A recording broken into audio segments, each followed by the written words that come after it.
A 4-year-old beggar girl with cancer is abandoned by her father on a deserted road.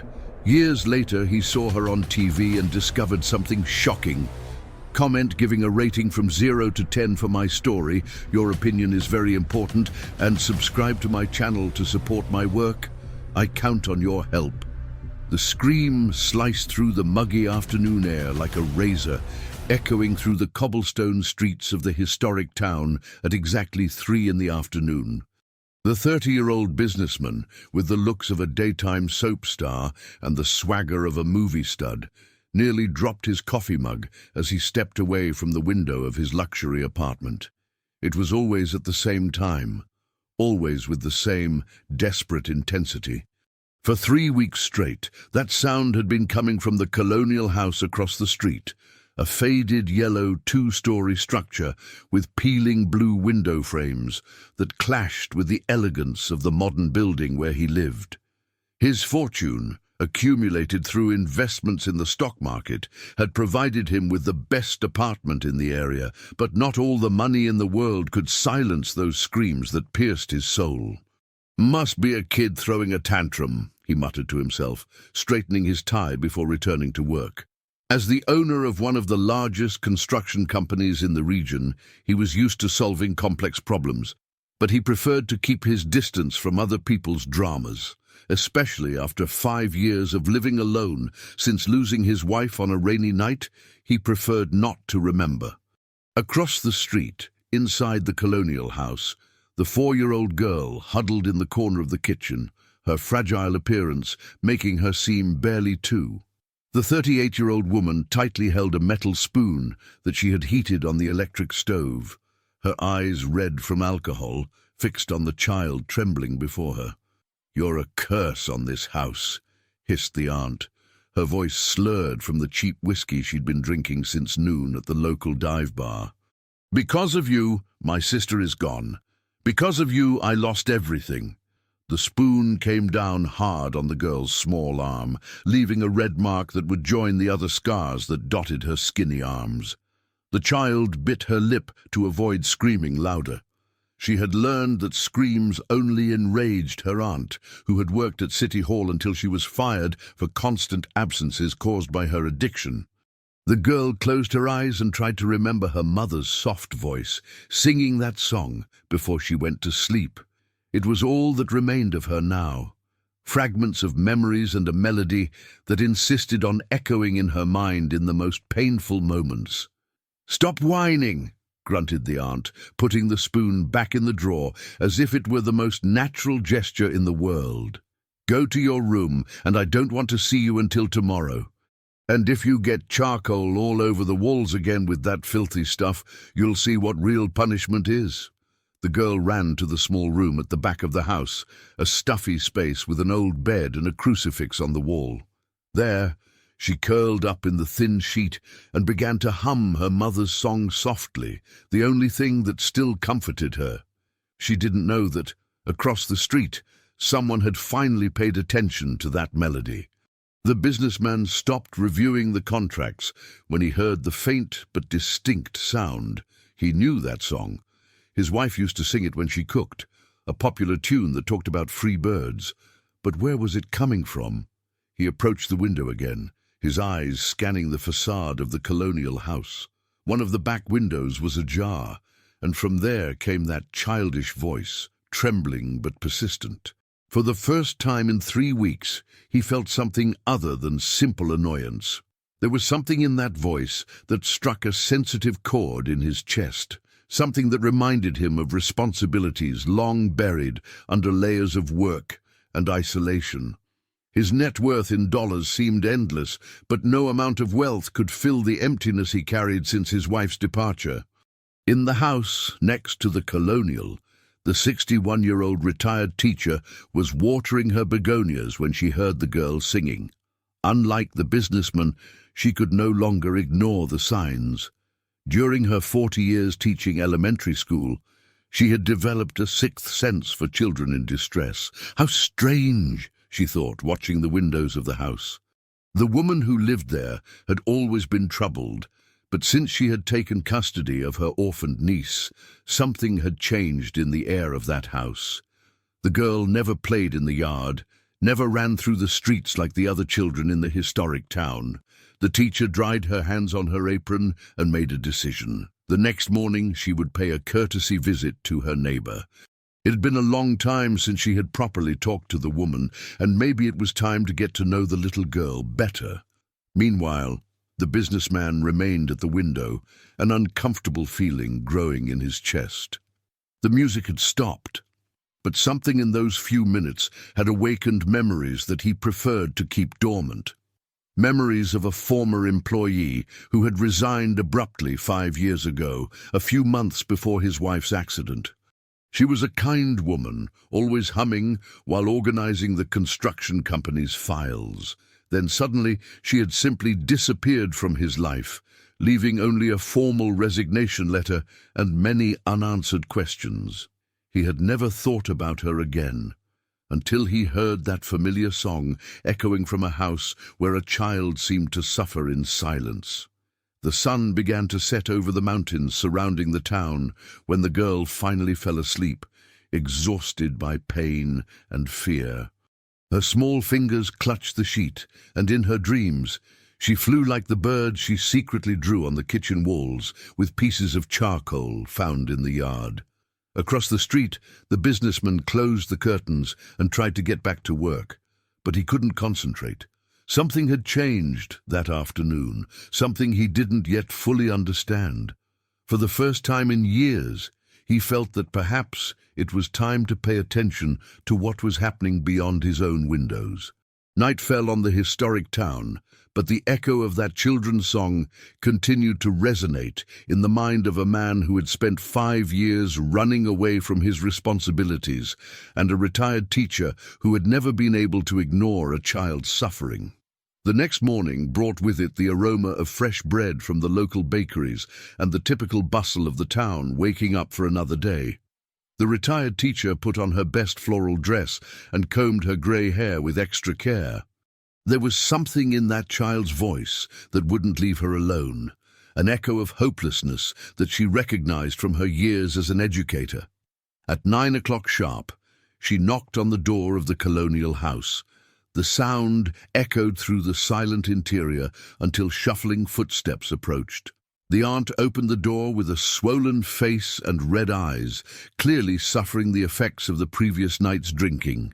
"Good morning," said the teacher with her gentlest smile. "I came to pay a courtesy visit.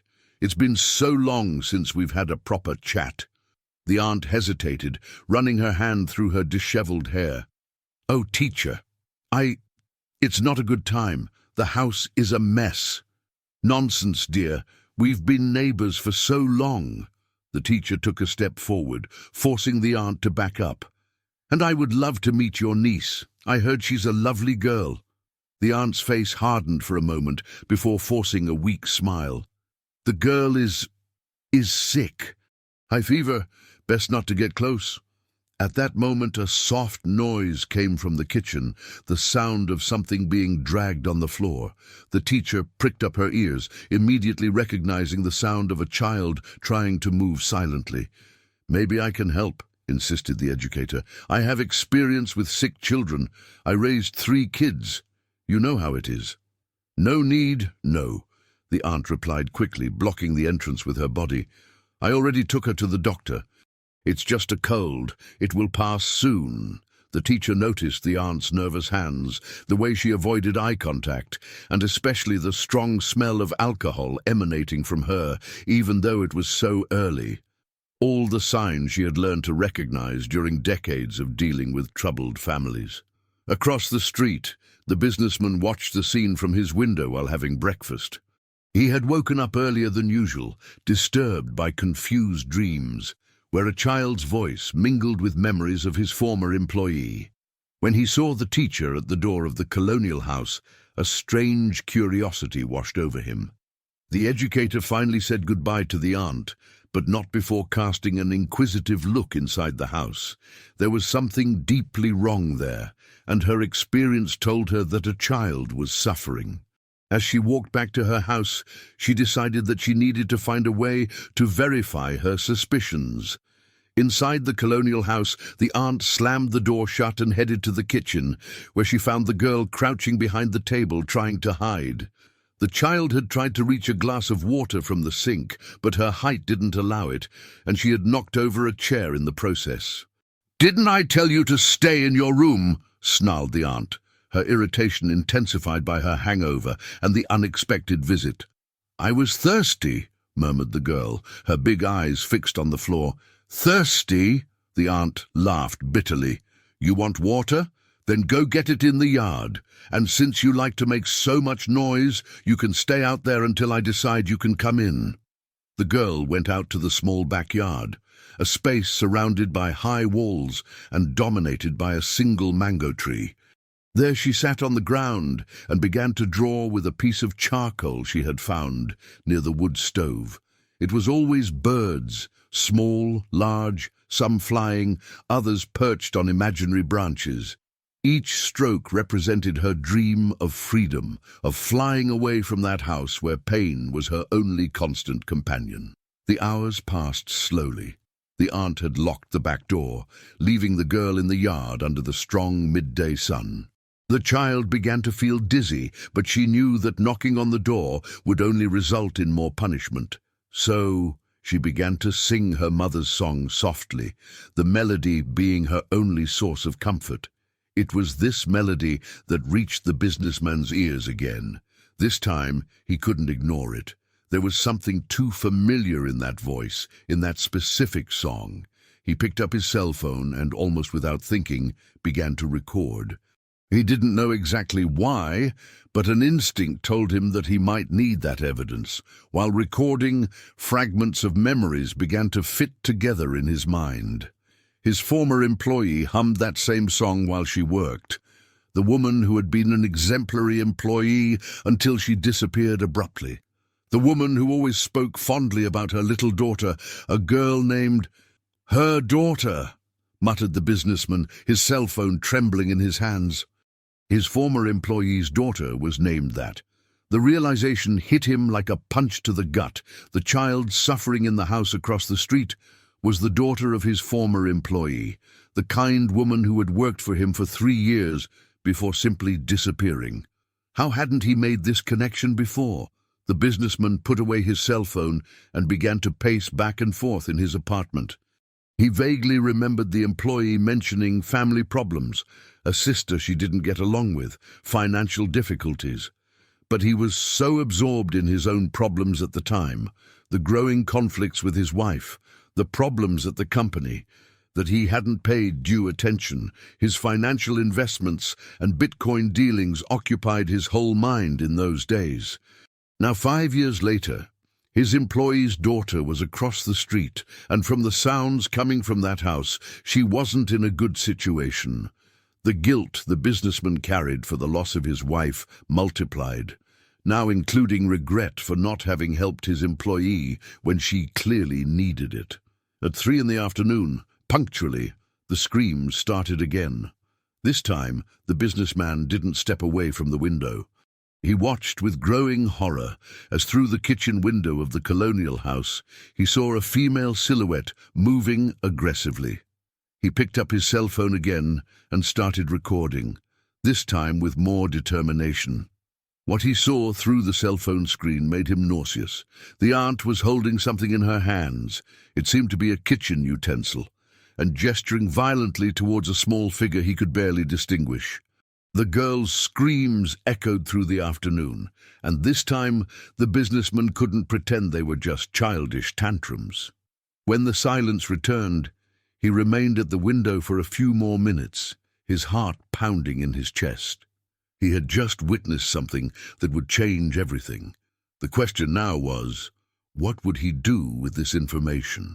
On the other side of town, in his luxurious office, his partners were discussing new multi-million-dollar contracts and opportunities to expand the business to the international market.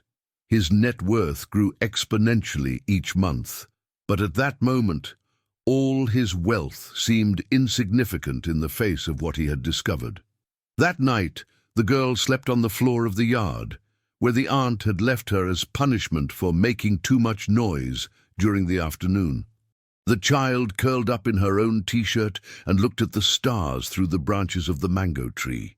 In her 4-year-old mind, she made a silent wish to her mother, wherever she was, that someone, anyone, would take her out of that place of pain. Across the street, the businessman couldn't sleep, tormented by the certainty that he needed to act, but paralyzed by the same emotional inertia that had consumed him since his wife's departure. He picked up his phone and reviewed the recordings he had made during the day.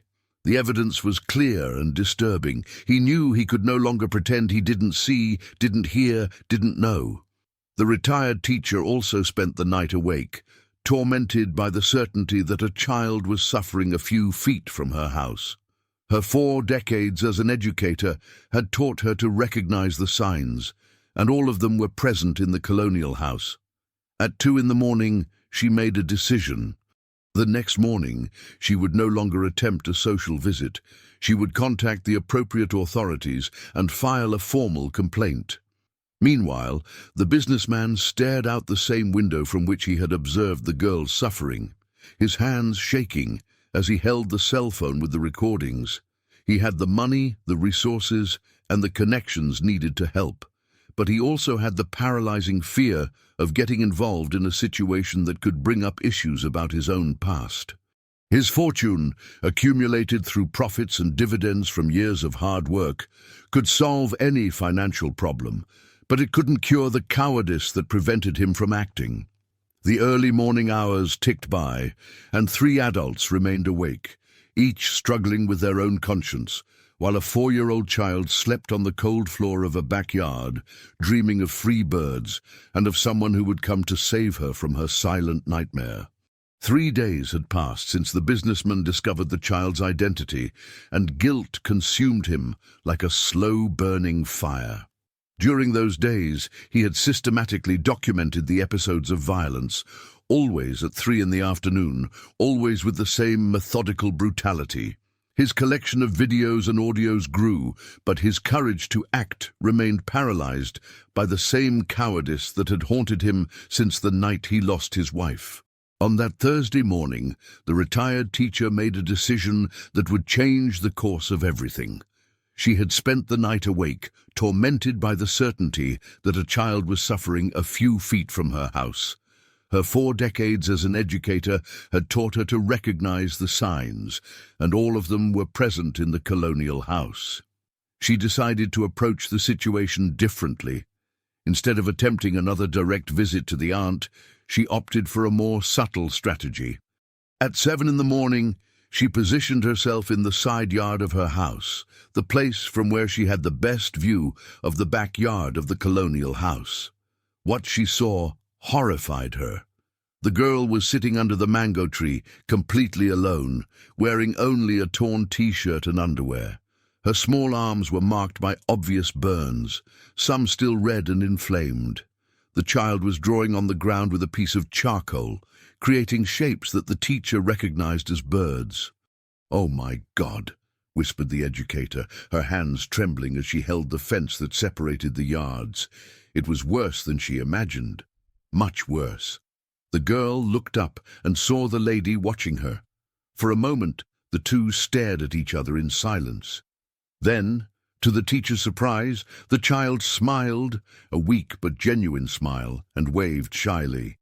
"Hi, Grandma," said the girl in her tiny voice, using the affectionate term she gave to all elderly ladies. "Hi, honey," replied the teacher, struggling to keep her voice steady. "Are you okay?" The girl glanced quickly at the windows of the house before answering, "Yes, I'm fine. I'm just drawing birdies." "How nice. Do you like birds?" "I like them a lot. They can fly wherever they want," replied the child, her big eyes shining with a sadness that broke the teacher's heart. At that moment, the aunt's harsh voice echoed from inside the house. "Where are you, girl?" The terror that instantly took over the child's face said everything the teacher needed to know. The girl got up quickly, wiped her hands on her t-shirt, and ran into the house, but not before looking once more at the teacher with an expression that screamed for help. The educator remained in the yard for a few more minutes, processing what she had seen. The burns, the fear, the way the child reacted to the aunt's voice, everything confirmed her worst fears. She could no longer pretend she didn't know what was happening. Meanwhile, across the street, the businessman had witnessed the entire interaction. Through his window, he was able to see the yard partially, and the sight of the marks on the girl's arms made him sick. For the first time in 5 years, he felt a genuine fury burning in his chest. His former employee had trusted him in some way, even if indirectly, even if he didn't know it at the time. She had left her daughter in the care of a family that lived in the same town where he lived. And now that child was being tortured while he watched from his comfortable window, paralyzed by his own cowardice. His investments in treasury bonds and money market funds had given him financial security for a lifetime, but not all his wealth was worth anything if he couldn't protect a defenseless child. At 11 in the morning, the teacher made a courageous decision. She put on her best Sunday dress, took a tray of homemade cookies that she had prepared as a pretext, and headed again to the colonial house. This time, she wouldn't take no for an answer. The aunt answered the door reluctantly, clearly annoyed by the neighbor's insistence. "Teacher, I already told you it's not a good time." "Honey, I brought some cookies I made yesterday," interrupted the teacher firmly. "And I insist on getting to know the little one better. As old neighbors, it's our duty to support each other." Before the aunt could protest, the teacher had already entered the house, using all the authority that decades of classroom experience had given her. The interior of the colonial house was dark and smelled of mildew mixed with alcohol. Old and poorly maintained furniture occupied the room, and there was a heavy atmosphere that made the air seem difficult to breathe. "The girl is sleeping," lied the aunt, blocking the way to the back of the house. "What a pity." "Maybe another time then," said the teacher, but her experienced eyes had already catalogued several disturbing details. Dark stains on the kitchen floor that seemed to have been poorly cleaned, a metal spoon left on the stove, and especially small charcoal drawings on the walls that had clearly been made by a child. At that moment, a low sound came from the direction of the kitchen, a muffled sob, almost imperceptible. The teacher and the aunt froze. The silence that followed was tense and revealing. "Must be the neighbor's cat," said the aunt quickly, but her voice trembled slightly. The teacher smiled and nodded, but she had decided that she had already seen enough. "Well, I'll let you rest then, but remember that I'm always here next door if you need anything, anything at all." The teacher's tone made it clear that it wasn't just a casual offer of help. It was a subtle but direct warning. After the educator left, the aunt slammed the door shut and headed to the kitchen, where she found the girl huddled behind the electric stove, trying to hide. The child had cried when she heard the teacher's gentle voice, remembering the kindness she had once known. "You were making noise," accused the aunt, her eyes already shining with familiar fury. "No, Auntie, I didn't make noise," protested the girl, but her small voice sounded weak, even to her. The aunt picked up the metal spoon that was on the stove and placed it directly in the flame. The girl recognized the ritual and began to tremble. She knew what was coming next. "You want to get attention, don't you?" hissed the aunt as the spoon heated up. "You want the neighbors to come here and ask questions? You think I don't know how to take care of you?" Across the street, the businessman had positioned his cell phone at the window and was recording again. This time, he managed to capture not only the sounds, but also partial images through the kitchen window. What he saw made him make a decision that would change everything. He could no longer be just a silent observer. His former employee had been a good person, a dedicated employee who always spoke of her daughter with love. This child was his responsibility now, whether he wanted to or not. While the girl suffered another episode of systematic torture, the businessman made a call he hadn't made in months. He called his personal lawyer and old college friend. "Robert, I need your help with a delicate situation," he said, watching through the window as the girl's screams echoed through the afternoon. "It's about a child." and I think it could be a matter of life and death. The lawyer arrived at the businessman's apartment on Friday morning with a serious expression on his face. The two men had been colleagues at the university almost 3 decades ago, and Robert knew well the emotional isolation that his friend had built after the loss of his wife.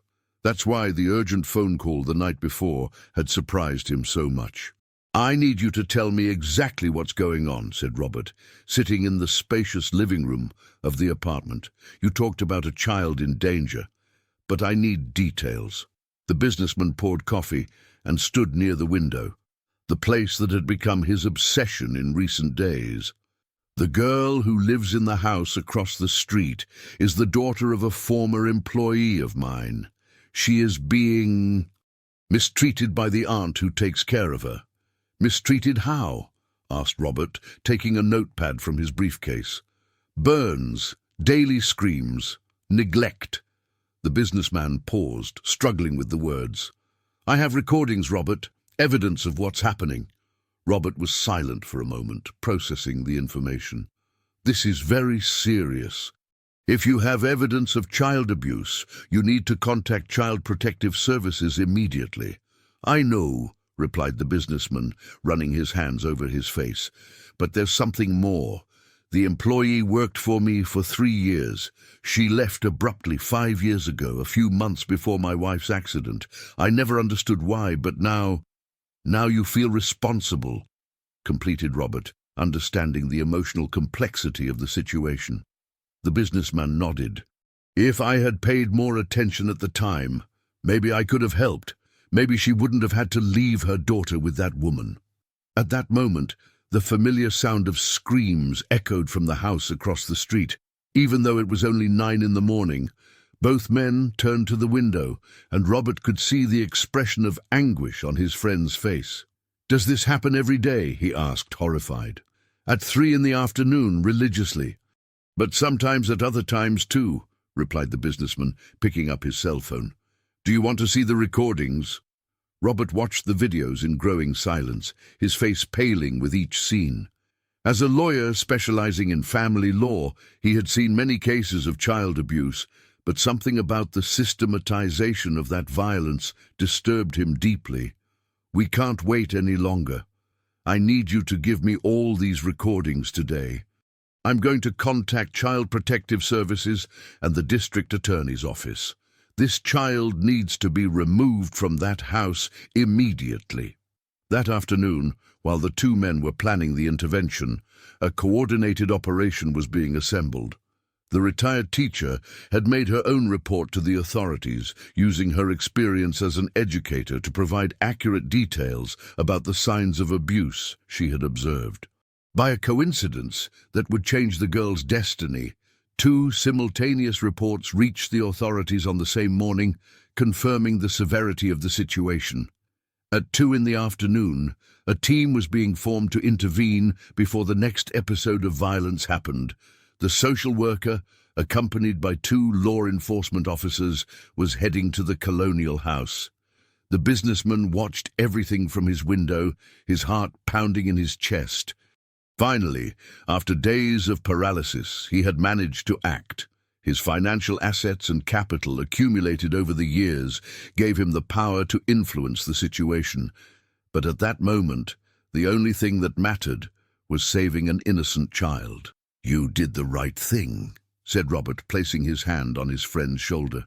"I hope it's not too late," replied the businessman, his eyes fixed on the team approaching the colonial house. In the house, the aunt had gone out to buy alcohol at the local dive, leaving the girl locked in the stuffy room. The child continued singing softly, unaware that her life was about to change dramatically. When the social worker knocked on the door of the colonial house and received no answer, she used her legal authority to enter the property. What they found inside exceeded even their worst expectations. A dirty and poorly maintained house, a strong smell of alcohol, and obvious signs of neglect in all the rooms. It was the retired teacher, who had offered to accompany the team, who first heard the faint voice coming from the room at the back. "There's someone here," she said, guiding the team down the hall. When they opened the door to the room and found the girl huddled in the corner, singing her sad song, everyone present felt a pang in their hearts. The child looked up with big, frightened eyes, not understanding who these people were or what they wanted from her. And so, after months of silent suffering, the girl was finally removed from the house where she had known only pain and fear, beginning a journey that would lead her back to the light she had lost. The girl's departure from the colonial house was a moment that would be etched in the memory of everyone present. The child held firmly to the retired teacher's hand, her steps small and hesitant as she crossed the door that had been her prison for so many months. Her big eyes scanned the streets of the historic town as if she were seeing the world for the first time. "Where are we going, Grandma?" asked the girl, using again the affectionate term she had given the teacher. "To a safe place, my dear," replied the educator, gently squeezing the child's little hand. "A place where no one will ever hurt you again." The social worker coordinated the operation efficiently, but her heart broke as she observed the physical and emotional state of the girl. The child was visibly malnourished, her clothes were inadequate and dirty, and the burn marks on her arms told a story of systematic suffering that no child should know. Across the street, the businessman watched the scene through his window, a mixture of relief and anxiety consuming his chest. Finally, after days of torturous inaction, he had managed to do something concrete. But now, a new concern haunted him. What would happen to the girl from here? Robert, who remained by his side, noticed his friend's tension. "The important thing is that she's safe now," he said. "We'll solve the rest step by step." "But where are they going to take her?" asked the businessman, watching the small entourage moving away along the cobblestone street. "Probably to a foster home while they investigate the case. It's standard procedure." At that moment, the teacher turned and looked directly at the window where the businessman was observing. Their eyes met for an instant, and the educator gave a discreet nod, as if she knew that he had been a fundamental part of that rescue operation. Meanwhile, at the local dive bar, the aunt was finishing her third shot of cheap whiskey when she saw unusual movement on her street through the blurred window of the establishment. Her blood ran cold as she recognized official uniforms and people who clearly didn't belong in that quiet neighborhood. "What the hell is going on there?" she muttered, staggering up from the table. The bartender followed her gaze. "Looks like there's some heat at your place. You're not in trouble with the law, are you?" The aunt didn't answer. She threw a few coins on the table and ran out of the bar, tripping on the uneven stones of the sidewalk. Her heart was beating erratically, not only from the alcohol, but from the growing terror that her actions had finally been discovered. When she arrived at her house, she found the door open and two social workers taking detailed notes about the conditions of the property. The case manager was waiting for her in the living room, her expression serious and professional. "Are you the child's guardian?" asked the social worker. "What are you doing in my house? Where's the girl?" The aunt tried to appear indignant, but her voice trembled visibly. "The child is under state protection," replied the worker firmly. "We received serious reports of mistreatment, and we have substantial evidence of child abuse." "That's a lie. I take good care of my niece. Who made these false accusations?" The worker showed her the official documents. "Ma'am, the child presents multiple injuries consistent with intentional burns, as well as obvious signs of malnutrition and neglect. We have recordings of the episodes of violence and witnesses who have seen the girl's suffering." The aunt paled. Recordings? Witnesses? She looked instinctively at the kitchen window, realizing for the first time that it was visible from the building across the street. She had always tortured the girl in that location without worrying about who might be watching. "She's a difficult child," she tried to justify herself, but her words sounded weak even to herself. "Sometimes I needed to be firmer, but I never hurt her on purpose. The situation is very serious. The child will be temporarily placed in foster care while the case is investigated. You will have the right to an attorney, and you can challenge the accusations through the appropriate legal channels. Meanwhile, the girl was being taken to an emergency medical appointment at the town's small hospital. The local pediatrician was shocked when he examined the child. In his 20 years of practice, he had seen cases of child abuse, but the systematization of the injuries on the girl was particularly disturbing.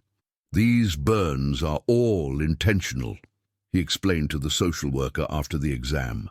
"They all have the same pattern, suggesting repeated use of the same heated object. Furthermore, the child is significantly underweight for her age."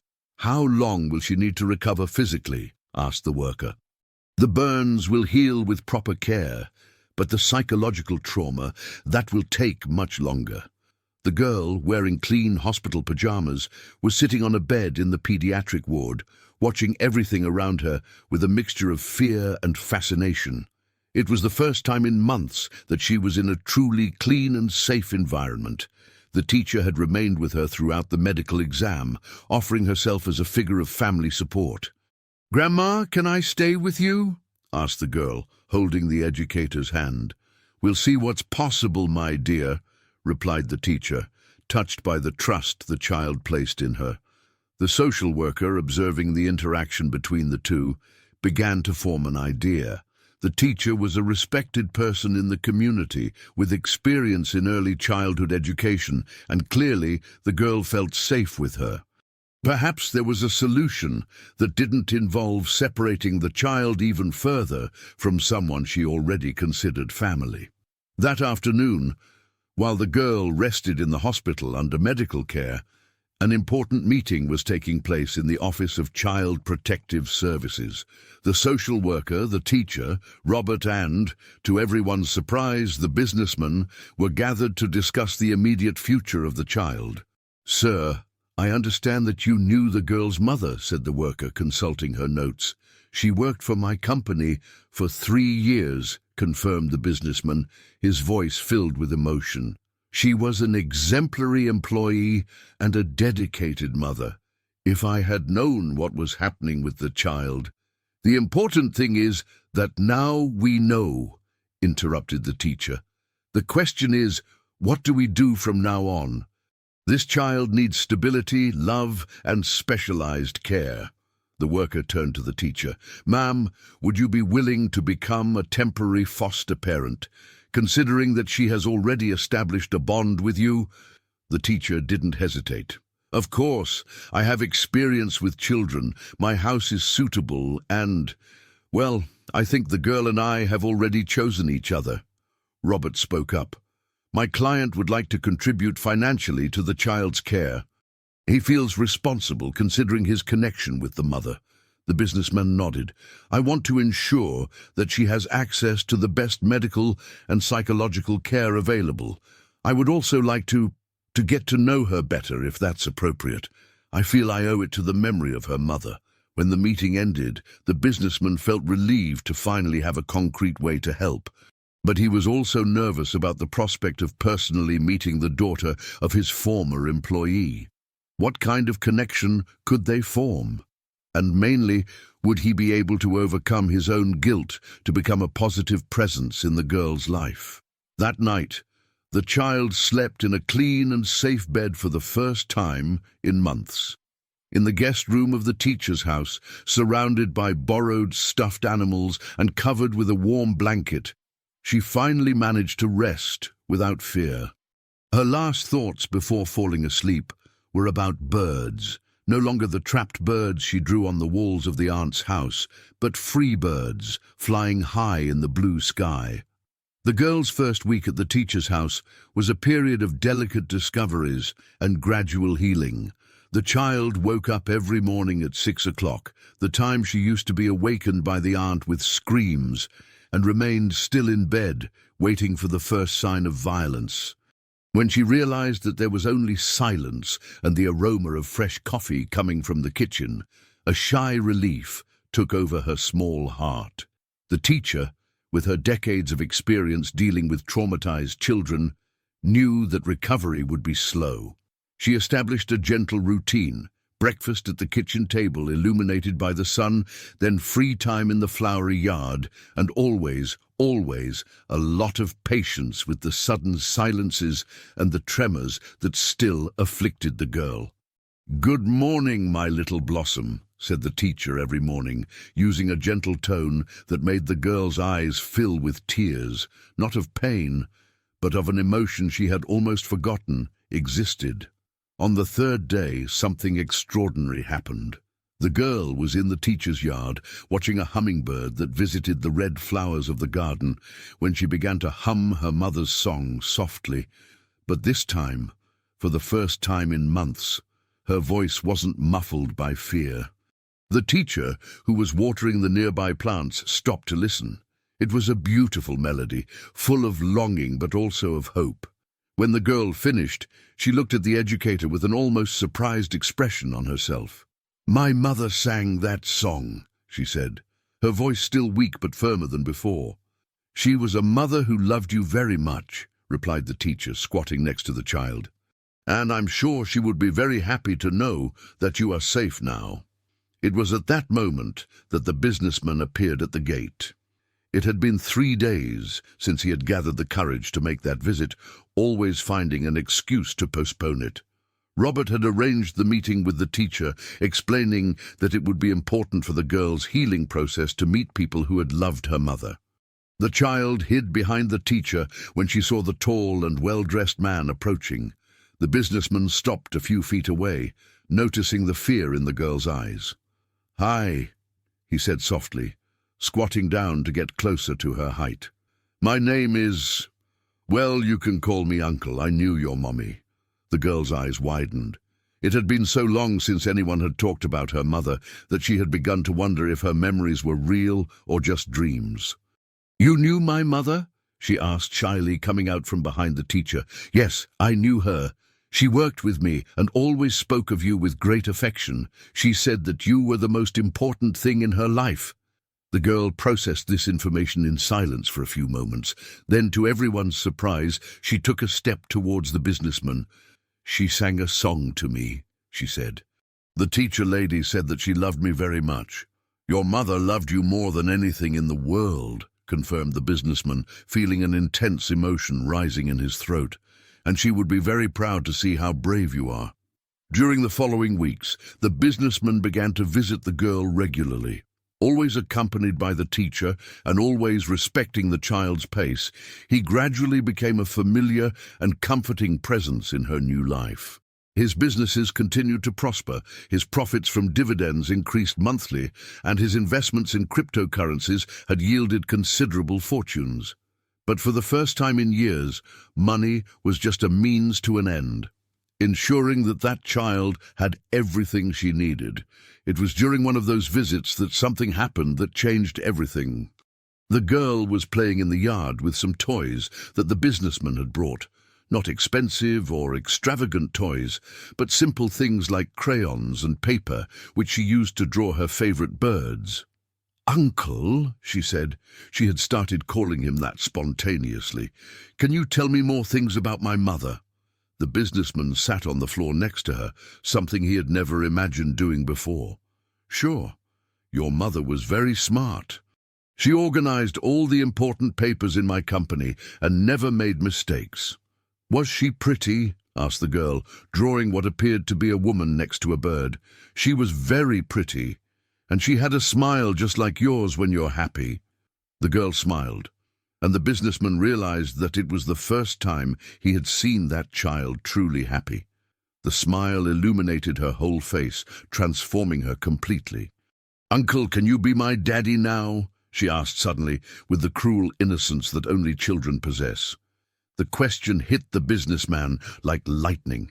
He looked at the teacher, who was watching the scene with tears in her eyes, and then at the girl, who was staring at him with a hope so pure that it made his heart break and mend at the same time. "Honey," he began, choosing his words carefully, "I can't be your daddy, because you already had a daddy who loved you very much. But I can be someone who takes care of you, who protects you, and who will always be here when you need me."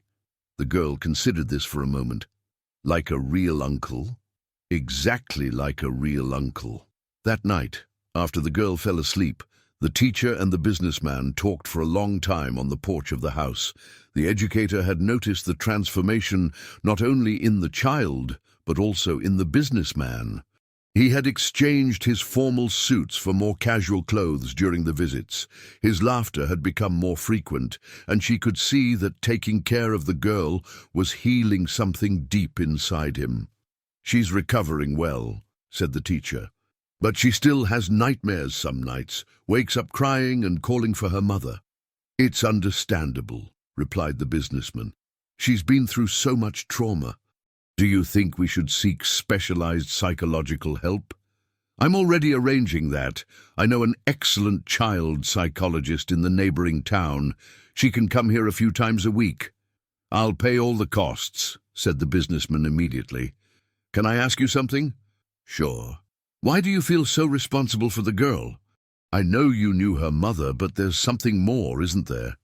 The businessman was silent for a long time, looking at the stars that shone over the historic town. Finally, he spoke. "When the girl's mother resigned, I was going through a very difficult period in my marriage. My wife and I argued constantly. I was focused only on my problems. The employee tried to talk to me a few times, seemed worried about something, but I was so absorbed in my own issues that I didn't pay attention." He paused, his voice choked with emotion.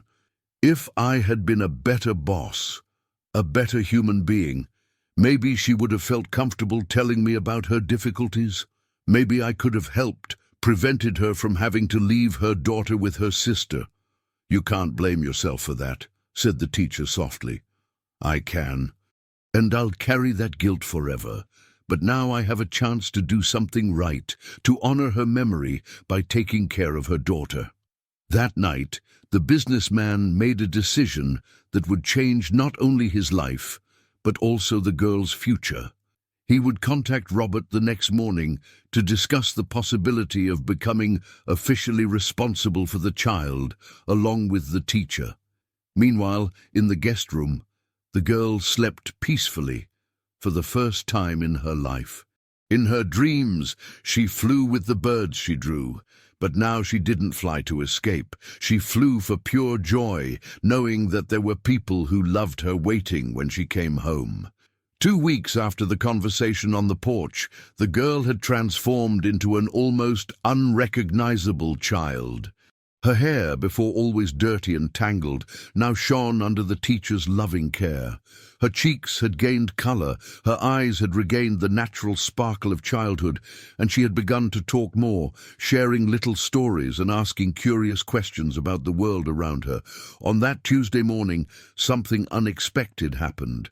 The girl was drawing at the kitchen table when she asked the teacher, "Grandma, why did Auntie hurt me?" The question caught the teacher off guard. She had prepared for this moment, talking with the child psychologist about how to address the trauma when the girl was ready to talk about it. "My dear," said the teacher, sitting next to the child, "some adult people get very sad and angry with life, and sometimes they hurt other people, especially little children like you, but that didn't happen because you did anything wrong." "I did something wrong, yes," insisted the girl, her voice getting small. "Auntie always said that I was a curse, that because of me, Mommy left." The teacher felt her heart clench.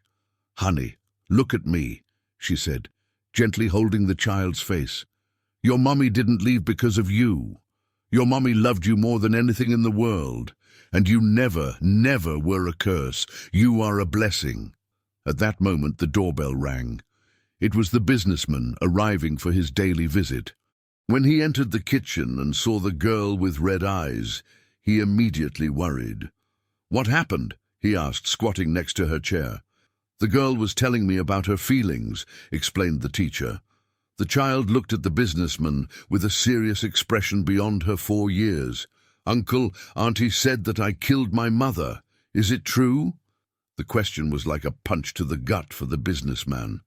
He closed his eyes for a moment, gathering strength to respond in the gentlest way possible. "Honey, "Listen carefully to what I'm going to tell you," he began, his voice firm but affectionate.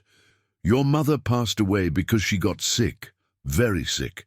It had nothing to do with you, and wherever she is now, she is proud of the brave girl that you are." "But if I hadn't been born, she wouldn't have gotten sick," insisted the girl. "If you hadn't been born, your mother would never have known true happiness," replied the businessman. "She told me that you were the light of her life, the reason why she smiled every day." The girl processed these words in silence. Then something unexpected happened. She got up from the chair and hugged the businessman, a tight and desperate hug from a child who had finally found a safe haven. "I like you, Uncle," she murmured against his chest. "I like you very much too," he replied, his voice choked with emotion. That afternoon, while the girl was playing in the yard, the teacher and the businessman received an unexpected visit. The social worker arrived with a worried expression on her face. "We need to talk," she said, sitting in the living room. "I received news about the girl's aunt." "What happened?" asked the teacher, immediately alert. "She is contesting the removal of custody. She got a lawyer and is claiming that the accusations are unfounded, that she was the victim of a conspiracy of neighbors." The businessman stood up abruptly. "That's impossible. We have recordings, medical evidence, witnesses." "I know," said the worker, trying to calm him down, "and our evidence is solid, but the legal process can extend for months. During that period, there is the possibility that a judge will order supervised visits." The idea of the girl having to see her aunt again made the teacher's blood run cold. "She can't be exposed to that. She has barely started to recover." "There's something else," continued the worker. "The aunt's lawyer is questioning the suitability of the current arrangement. They are arguing that the girl should be in a traditional family, not with a single and retired lady." "That's ridiculous," protested the businessman. "The teacher has provided the child with more love and care in 2 weeks than she received in months with the aunt." "I completely agree," said the worker, "but we need to prepare for this legal battle. You need a strong lawyer." "Robert is excellent," said the businessman immediately. "He will represent us." It was at that moment that the girl ran into the room, interrupting the serious conversation of the adults. She was holding a drawing she had made in the yard. "Look," she said, showing the paper. "I drew our family."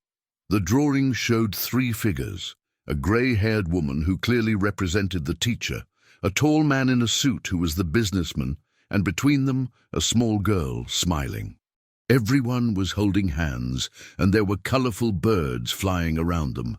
The social worker observed the drawing with professional interest. "Honey, can you tell me about your drawing?" "It's Grandma, Teacher, Uncle and me," explained the girl. "We are a family, and the birdies are happy because no one hurts them." "And where are you in the drawing?" asked the worker. "In the middle," replied the child, as if it were obvious. "Because they take care of me on both sides."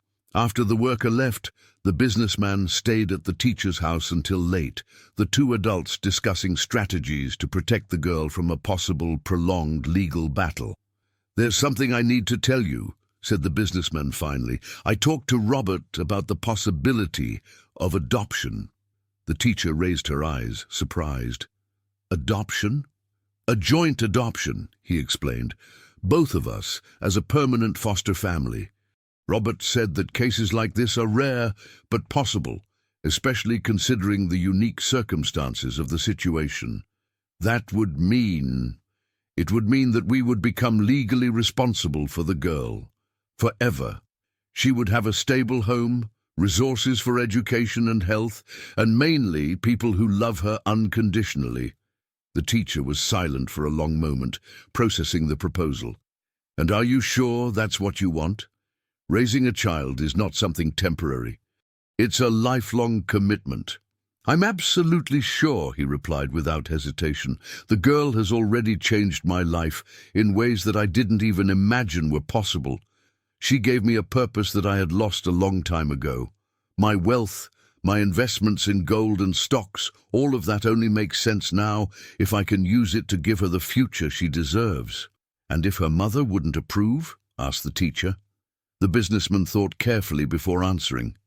I think she would want her daughter to be raised by people who love her, and I believe she would know that we are doing this out of love, not out of guilt or obligation. That night, after the girl fell asleep, the teacher entered the room to check if she was okay.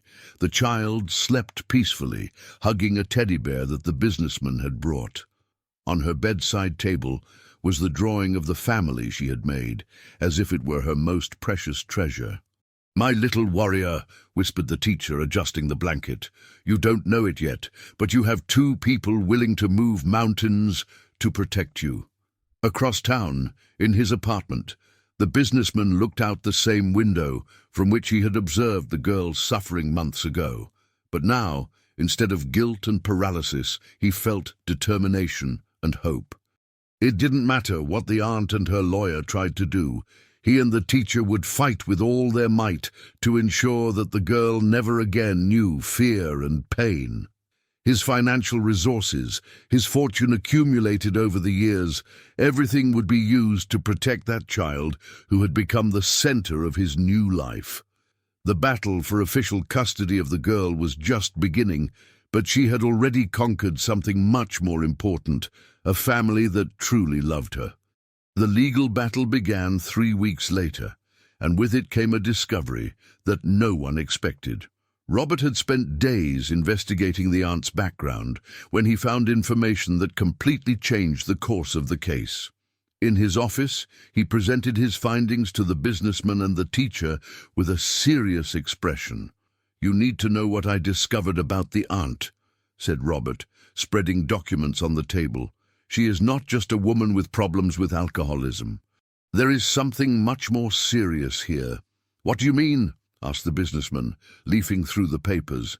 "The aunt was fired from City Hall, not only for absences, but for suspicion of embezzlement of funds destined for children's social programs. She was never formally charged because the evidence disappeared mysteriously, but the internal records show an ongoing investigation." The teacher paled. "She was stealing money intended for children?" "Apparently, yes. And there's more," continued Robert. "I found medical records that show that the girl's mother was hospitalized several times in the months before she left, always with injuries that the doctors considered suspicious. But she never wanted to talk about how they happened." A heavy silence took over the room. The businessman got up and walked to the window, processing the information. "You're saying that the aunt also assaulted the girl's mother?" "It's very likely. And that would explain why the mother left the city so abruptly. She wasn't just running away from financial problems.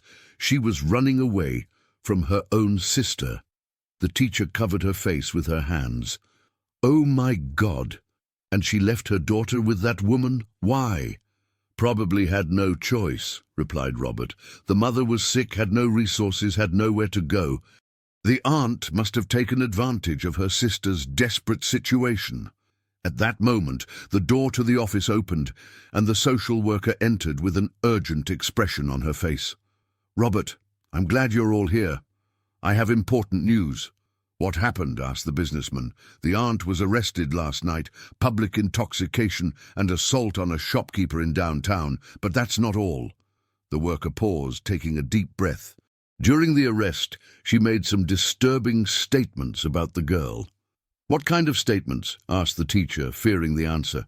"She said that the girl deserved everything she received, and that, if she could, she would do worse. The police chief considered the statements as further evidence that she is unfit to care for a child." Robert perked up. "This is excellent for our case. I will use these statements as evidence that the aunt represents a continuing danger to the girl. There's something else," continued the worker. "The aunt's lawyer has abandoned the case. Apparently she couldn't pay the fees and, well, the statements she made didn't help her cause. While the adults discussed legal matters, the girl was living her happiest days since she could remember. That morning, she had helped the teacher make sugar cookies, her little hands covered in flour, while she laughed at something the educator had said. It was a sound that the businessman never tired of hearing, the pure and crystal-clear laughter of a truly happy child. "Uncle!" shouted the girl when she saw him arrive for lunch. "I made cookies for you!" "Really? And how did you know I was hungry?" he joked, picking her up in his arms. "Because you always get hungry when you come here," she replied, giggling. During lunch, the girl talked animatedly about her day, about the birds she had seen in the yard, about the storybook that the teacher had read to her. It was hard to believe that that vibrant and talkative child was the same silent and terrified girl they had rescued weeks ago. "Honey," said the businessman carefully, "Grandma teacher and I want to talk to you about something important." "What is it?" she asked, stopping eating. "Would you like to stay living with Grandma teacher forever? And I would continue visiting every day, taking care of you, being your real uncle." The girl's eyes widened. "Forever? Really?" "Forever," confirmed the teacher, holding the child's little hand. "If you want to, of course. And Auntie?" The businessman and the teacher exchanged a look. They had decided to be honest with the girl, within the limits appropriate for her age. "Auntie can no longer take care of you," explained the teacher gently. "She needs help to solve her problems first."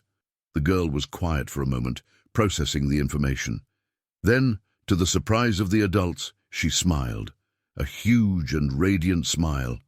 "So I can stay with you forever? And never again will anyone hurt me?" "Never again," promised the businessman, his voice firm. "I promise you will always be safe with us." The child got up from the chair and hugged first the teacher, then the businessman. "I love you," she said, words that made the two adults deeply moved. That afternoon, something unexpected happened. The girl was playing in the yard when she saw an unknown man standing on the sidewalk, watching the house. She ran inside, looking for the teacher. "Grandma, there's a man outside looking at us," she said, clearly frightened. The teacher went to the window and saw a middle-aged man, thin and poorly dressed, standing across the street. Something in his posture made her feel uncomfortable. "Honey, go to your room to play, okay?" she said, picking up the phone. The teacher immediately called the businessman, who was on his way to a meeting. "There's a strange man watching the house." The girl got scared. "I'm coming there now," he replied, mentally cancelling all his appointments for the day. When the businessman arrived, the man was still there. He got out of the car and headed directly to the stranger. "Can I help you with something?" asked the businessman, his tone polite but firm. The man turned around, revealing a face marked by alcohol and a hostile expression. "You must be the rich guy who's funding all this," he said with disdain. "Who are you?" asked the businessman, keeping his distance but remaining alert. "I'm the aunt's cousin, and I came to see where's the child who destroyed my cousin's life." "The girl didn't destroy anyone's life," replied the businessman, feeling the anger growing in his chest. "And I suggest you leave immediately." "Oh, yeah? And who's going to make me leave?" "You think that because you have money you can do what you want?" At that moment, the teacher came out of the house with the phone in her hand. "I've already called the police," she announced. "They're on their way." The aunt's cousin spat on the ground and walked away, but not before casting a threatening look at the house. "This isn't over," he muttered before disappearing down the street. When the police arrived, they took a statement and promised to keep surveillance on the area. But the incident left everyone shaken, especially because it showed that the aunt's family hadn't accepted the situation. That night, the girl had her first nightmare in 2 weeks. She woke up crying, calling for the teacher. When the educator ran to her room, she found the child trembling under the covers. "It was just a bad dream, my dear," consoled the teacher, hugging her. "I dreamed that Auntie came back to get me," sobbed the girl. "That will never happen," promised the teacher. "We won't let it." "Really promise?" "I promise with all my heart." But while comforting the girl, the teacher couldn't help but worry. The cousin's appearance had shown that the battle for the child was far from over, and she knew that they would do anything to protect that girl, even if it meant facing a war. The businessman who had stayed for dinner watched from the living room window, vigilant. His financial investments and his net worth in dollars gave him resources to hire security, lawyers, anything necessary. But at that moment, he felt powerless in the face of the possibility that someone could hurt again that child who had become the center of his life. The following days brought a constant tension that hung over the teacher's house like a dark cloud. The aunt's cousin had returned twice more, always keeping enough distance not to be considered trespassing, but clearly intimidating. The businessman had hired a discreet security guard to watch the area, but the sense of threat remained. The girl, with her childish sensitivity sharpened by past trauma, realized that something was wrong. Her smiles became less frequent, and she began to cling more to the teacher, especially when they left the house. "Grandma, why does that man keep looking at our house?" she asked one morning while they were having breakfast. The teacher chose her words carefully. "Some people get confused when other people are happy, my dear. But you don't need to worry. We're taking care of everything. Is Uncle taking care of it too?" "Of course. We're both always taking care of you." That afternoon, while the girl was playing in the yard under the watchful eyes of the teacher, the businessman arrived with Robert and a woman she didn't know. The woman was elegant, middle-aged, with a gentle but professional smile. "Honey," called the businessman, "come meet a special person. This is Dr. Fernanda. She's a judge and came to talk to us about our plans." The girl approached shyly. She had learned to trust the people that the businessman and the teacher introduced to her, but she still maintained a natural caution with strangers. "Hi," said Dr. Fernanda, squatting down to get to the child's height. "Can I ask you some questions?" "You can," replied the girl, looking at the teacher for encouragement. "Do you like living here with Grandma, teacher?" "I like it a lot. She makes me cookies and reads stories to me." "And what do you think of Uncle?" "He's very good. He brought me toys and always plays with me. And he knew my mother." Dr. Fernanda smiled. "Do you feel safe here?" "I feel safe. No one hurts me here." The conversation continued for a few minutes, with simple questions that allowed the judge to assess the girl's emotional well-being and her adaptation to the new home. When she finished, she joined the adults in the living room for a more serious conversation. "From my preliminary assessment," said Dr. Fernanda, "the child is visibly well adapted and happy in this environment. Robert showed me all the evidence of the case, and I believe you have a solid basis for the adoption process." "How long will this take?" asked the businessman. "Normally, cases like this take between 6 months and a year, but considering the special circumstances and the documented history of abuse, I can expedite the process." The teacher sighed, relieved. "And what about the aunt's cousin? Can he try something?" "The cousin has a criminal record, small but significant," replied the judge, "mainly related to alcohol. I don't think he has a legal basis to contest, but I will issue a preventive restraining order." That night, after the girl fell asleep, the businessman stayed for dinner with the teacher. It was something that had become routine in recent weeks. The two discussing the child's care, planning her future, and gradually developing a partnership that went beyond shared responsibility. "Can I ask you something personal?" said the teacher while they were doing the dishes together. "Sure. Do you miss the life you had before? The freedom, the tranquility?" The businessman paused, thinking about the question. "You know, I thought I had a full life before. Work, money, comfort. My businesses thrived, my income grew exponentially. But now I realize that I was just existing. The girl gave me a purpose that I didn't even know I needed." "And you're not afraid of all this responsibility?" "I am," he admitted, "but it's a different fear than I felt before.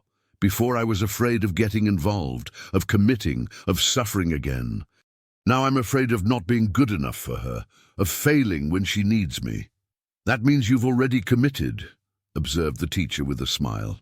2 days later, the situation took an unexpected turn. The girl was playing in the yard when she saw the aunt's cousin approaching the gate again. This time, however, he wasn't just watching. He was clearly heading to the house. "Grandma!" shouted the girl, running inside. "The bad man is coming!" The teacher immediately called the security guard that the businessman had hired, but the cousin was already banging on the door hard. "Open this door!" he shouted. "I want to talk to you." "Go away!" replied the teacher through the locked door. "You have a restraining order. I'm not leaving until we talk. This girl belongs to our family." The child was trembling behind the teacher when they heard the sound of glass breaking. The cousin had broken a side window of the house and was trying to get in. It was at that moment that the businessman arrived, having been alerted by the security guard. He found the cousin half inside the house, shouting about family rights and threatening to take the girl by force. "Get out of my house now!" ordered the businessman, positioning himself between the cousin and the child. "Your house? This is the house of the girl who destroyed my family. The only person who destroyed something here was the aunt, torturing an innocent child." The cousin advanced towards the businessman, but at that moment the security guard and 2 police officers arrived simultaneously. The situation was controlled quickly, with the cousin being arrested for trespassing and violation of a court order. But the damage was done. The girl had witnessed another scene of violence, and all the progress of the last weeks seemed threatened. She huddled in the corner of the room, trembling and crying, refusing to talk to anyone. "Honey," tried the teacher, approaching slowly. "It's all right now. The bad man is gone." "He'll be back," sobbed the girl. "They always come back, like Auntie always came back." The businessman knelt beside her. "Look at me. That man won't bother you anymore." "I promise." "You can't promise that," she said, her voice small but laden with painful wisdom. "No one can." It was a moment of brutal clarity for both adults. They realized that despite all the love and care they offered, the girl would forever carry the scars of the trauma she experienced. Healing would be a long process, with relapses and challenges that they didn't even imagine yet. That night, the child psychologist made an emergency visit. After talking with the girl for an hour, she met with the businessman and the teacher. "Today's incident was a powerful trigger," she explained. The child relived the fear and the feeling of powerlessness she felt with the aunt. It will take some time for her to feel safe again. "What can we do?" asked the teacher, clearly shaken. "Keep doing what you're doing. Love, patience, consistency. And maybe it's time to consider moving." The businessman raised his head. "Moving? This house, as welcoming as it is still too close to the places where the child suffered. Moving to a completely new environment could help her build genuinely safe memories." That night, after the girl finally fell asleep in the teacher's room, she had refused to sleep alone. The 2 adults talked late about this possibility. "Would you sell this house?" asked the businessman. "If it's best for the girl, yes," replied the teacher without hesitation. "This house is just a place. Our family is what matters." "Our family," repeated the businessman, liking the sound of the words. "Then let's look for a new home, a place where she can grow without shadows of the past." It was a decision that would change everything once more, but both knew that they would make any sacrifice to ensure that the girl had the happy and safe childhood she deserved. The businessman was already mentally calculating the necessary resources. His fortune, accumulated through compound interest and profitability of investments, would be more than enough to buy the perfect house, far from all the painful memories. While the child slept restlessly, dreaming of bad men who broke windows, 2 adults were silently planning how to protect her from a world that seemed determined to hurt her again. The search for a new house became a joint project that brought a renewed energy to the family that was forming. The businessman had suggested buying a larger property on the outskirts of the historic town, where the girl could have more space to play and they would be away from the painful memories of the downtown area. "I want you to see some options," he said to the teacher one morning, spreading real estate flyers on the kitchen table. "I found some houses with large gardens, perfect for a child." The girl, who was having breakfast, became interested in the colorful images. "Uncle, are we going to live in a new house?" "If you want to, yes. A house where you can have your own room, a big yard to play, and where no one from the past can bother us." The child's eyes shone with a cautious curiosity. "Can I choose the color of my room?" "You can choose everything," replied the teacher, hugging the girl. "Color of the walls, furniture, toys. It will be your special corner." The following weekend, the three went out to see the houses that the businessman had pre-selected. The first was too big, cold and impersonal. The second had a beautiful garden, but it was too close to the main road. It was in the third house that something magical happened. It was a two-story house, painted light yellow with blue details, surrounded by a flowery garden, where colorful butterflies danced among the flowers. It had a wide porch in the front, and in the back a spacious yard with a centuries-old tree that offered generous shade. "Wow," whispered the girl when they got out of the car. "It's like the houses in my drawings." The realtor, a friendly lady, opened the door and invited them to enter. The interior was welcoming, with large windows that let in plenty of natural light. It had 3 bedrooms upstairs, a large living room, a spacious kitchen, and, to the girl's delight, a small library with built-in bookshelves. "Can I live here right away?"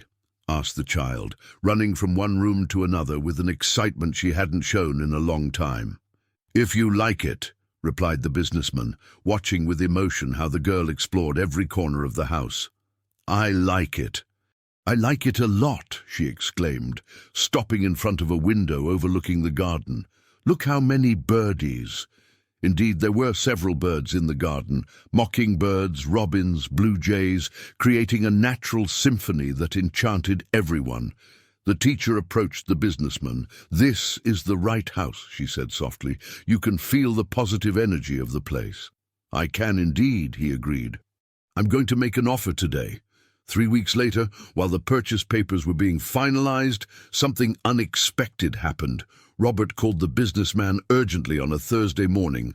"I need you to come to my office immediately. Bring the teacher too. It's about the girl." "What happened?" asked the businessman, his heart racing. "I prefer to explain in person, and maybe it's best to leave the child with someone you trust today." The teacher left the girl with a dear neighbor who always helped when needed, and followed the businessman to Robert's office. When they arrived, they found the social worker also present, with a serious expression on her face. "What's going on?" asked the teacher, feeling a cold in her stomach. Robert took a deep breath. "We received information about the girl's mother." "What kind of information?" asked the businessman.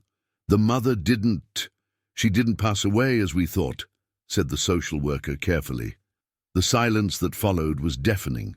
The teacher and the businessman looked at each other, slowly processing what they had just heard. "How so?" murmured the teacher. "She's alive," said Robert directly.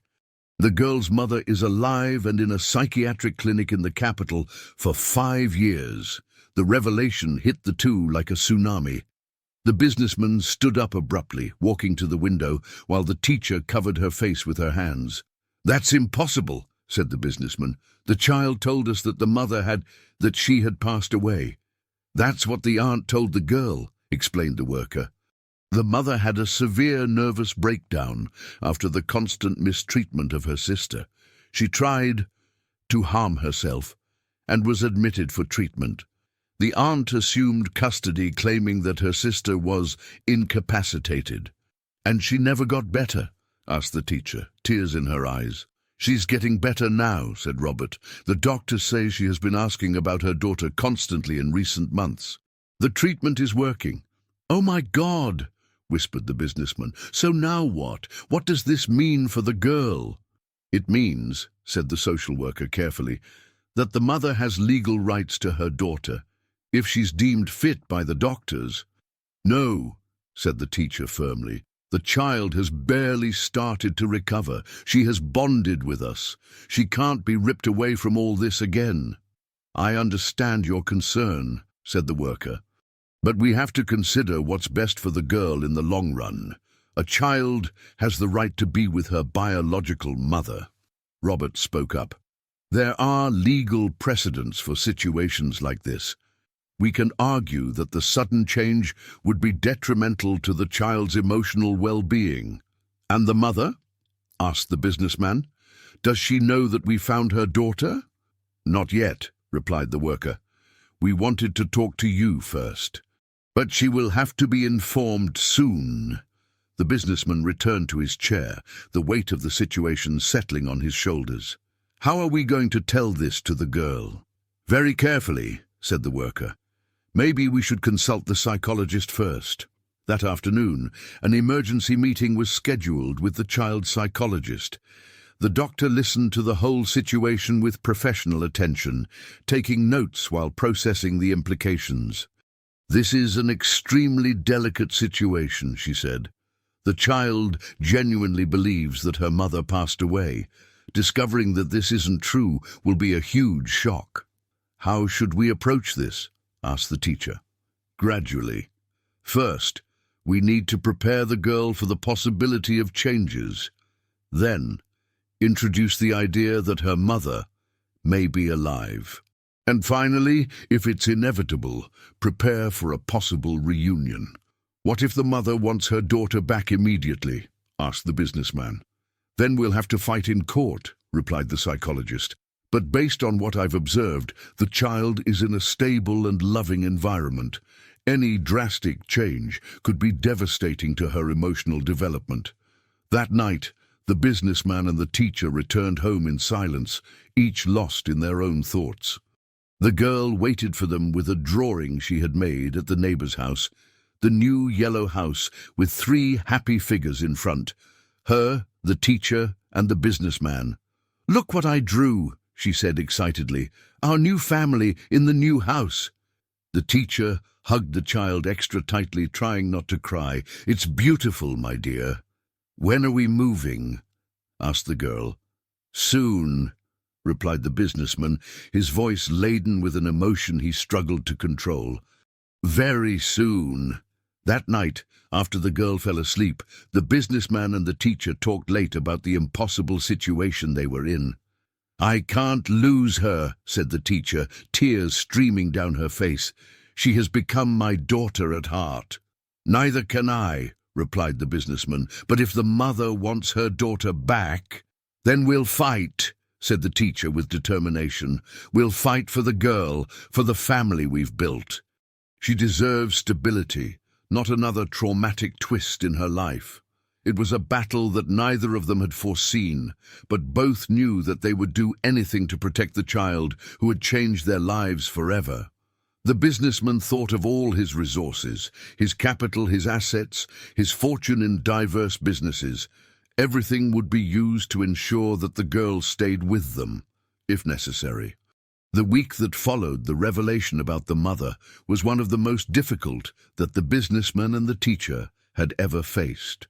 Both struggled to maintain a normal appearance before the girl, but the child, with her heightened sensitivity, realized that something was different. Grandma, why are you sad? She asked one morning, while the teacher was trying to concentrate on preparing breakfast. I'm not sad, my dear. I'm just thinking about some adult things, replied the teacher, forcing a smile. Is it about our new house? You don't want to move anymore? Of course I do. We're going to be very happy in the new house. But internally, the teacher wondered if they would really go to the new house, or if all the life they had built together was about to collapse. That afternoon, the psychologist paid a visit to begin gradually preparing the girl for the possible changes. She sat with the child in the yard, where they used to have their most important conversations. Honey, do you remember your mommy? Asked the psychologist gently. Of course I remember. She used to sing to me and make me fritters, replied the girl, her eyes shining with the happy memories. And do you remember when she left? The child's face darkened. Auntie said she went to heaven because of me. Sometimes adult people tell things that aren't true. Your mommy didn't leave because of you, and maybe she didn't go to heaven. The girl's eyes widened. How so? Sometimes when people get very sad or sick, they need to go to special places where other people take care of them until they get better. Like the hospital where I went when Auntie hurt me. Similar to that, yes. The girl was silent for a long time, processing this new and confusing information. Is the doctor saying that my mother may be alive? The psychologist took a deep breath. It's a possibility, yes. Tears began to roll down the child's face, not of sadness, but of a complex emotion that mixed hope, confusion, and fear. But if she's alive, why didn't she come to get me? Why did she let Auntie hurt me? Because she was very sick, my dear. Sometimes when people are mentally ill, they can't take care of themselves, let alone other people. That night, the girl hardly managed to sleep. She ran to the teacher's room several times, full of questions that the educator struggled to answer appropriately. Grandma, if my mother is alive, will she want to take me away from you? The question that the teacher feared most had finally arrived. She hugged the child tightly, trying to convey a security she didn't feel herself. We don't know yet, my dear, but what I can promise you is that we will always fight for what's best for you. I don't want to leave, said the girl, her voice small but determined. You are my family now, and we always will be, promised the teacher, even not knowing if she could fulfill that promise. 2 days later, Robert brought news that changed everything again. The girl's mother had been informed about her daughter's situation and was insisting on seeing her immediately. The doctors say she is stable enough for a supervised meeting, explained Robert during an urgent meeting. Legally, we can't deny her that right. But the child has barely begun to process the information that her mother may be alive, protested the businessman. A meeting now would be too traumatic. I agree, said the social worker. But the mother is threatening to file a lawsuit if we don't allow the meeting.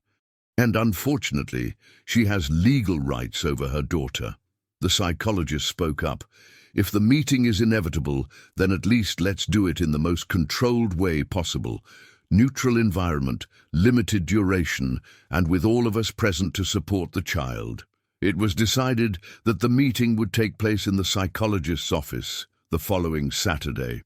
The mother would be brought from the clinic accompanied by a nurse and a psychiatrist, while the girl would have the support of the teacher, the businessman, and the social worker. During the days leading up to the meeting, the child oscillated between excitement and terror. Sometimes she drew figures of a woman she called Mommy.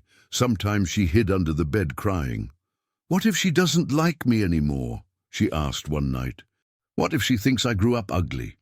Your mother will think you're the most beautiful child in the world, replied the businessman, even he himself being terrified of the possibilities of that meeting. On the morning of Saturday, the girl woke up earlier than usual. She had chosen her most beautiful dress, a yellow one with flowers that the teacher had bought for her, and asked the educator to make 2 braids in her hair. I want to be pretty for Mommy, she said, looking in the mirror with a mixture of anxiety and hope. The psychologist's office had been prepared especially for the meeting. Toys and books were scattered around the room to create a more relaxed atmosphere, and chairs had been arranged in a way not to intimidate either the mother or the daughter. When the mother arrived, the businessman was shocked by her appearance. The woman he remembered as a cheerful and efficient employee had become a fragile figure, too thin, with grey hair and eyes that reflected years of suffering. But when she saw the girl, her expression transformed completely. My little one, whispered the mother, tears streaming down her face. My beautiful girl. The child hid behind the teacher, watching the woman who was her mother, but who was also a stranger. The 4-year-old child she remembered had grown up, changed, bonded with other people. Hi, Mommy, said the girl shyly. You've grown so much, said the mother, controlling the impulse to run to hug her daughter. You're so beautiful, so healthy. Gradually, with the careful mediation of the psychologist, mother and daughter began to talk. The mother said that she had been sick, that she thought about the child every day, that she deeply regretted having left her daughter with the aunt. I didn't know she was going to hurt you, said the mother, her voice broken by crying. "If I had known, I never would have." "It's okay, Mommy," said the girl, her childhood compassion speaking louder than any hurt. "Now I'm safe with Grandma, teacher, and uncle." It was at that moment that the reality of the situation hit the mother. Her daughter had created a new family, people who clearly loved and cared for her. She looked at the teacher and the businessman, seeing the genuine love in their eyes when they looked at the girl. "You took good care of her," said the mother, addressing them. "I can see that she is loved." "Very loved," confirmed the teacher, her voice choked. The meeting lasted 2 hours, enough time for mother and daughter to reconnect minimally, but not so much that it was overwhelming for either of them. When it was time for the mother to leave, she knelt in front of the child. "My dear, Mommy needs to go back to the place where she is healing, but I will think of you every day." "Will you get better?" asked the girl. "I'll try very hard. And when I'm completely well, we'll talk about our future, okay?" The child nodded, hugging her mother for the first time in 5 years. It was a brief hug, still hesitant but full of possibilities. After the mother left, the girl was quiet for a long time. Finally, she looked at the teacher and the businessman. "She seems sad," said the child, "but I still want to stay with you."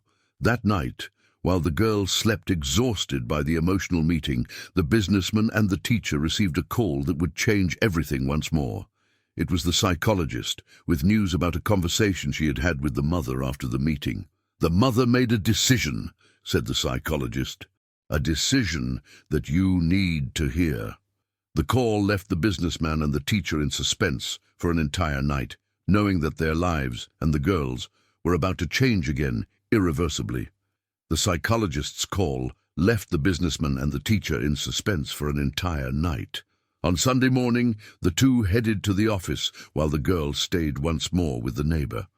The child had woken up talking about the meeting with her mother, mixing joy at having seen her with relief at still being with her chosen family.